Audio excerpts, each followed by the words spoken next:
High student, math Bangla অষ্টবর্ষ teaching ক্লাসে আজকে আরও একবার আজকে তোমাদের শেখাবো যে কী করে 13টা লেটার দিয়ে একটা কাউ লেখা যায়।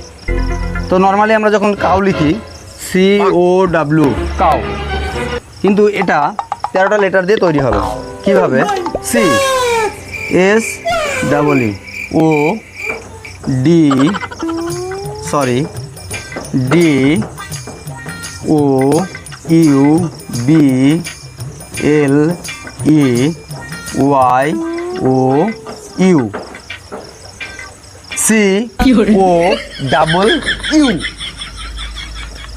তো কটা হলো?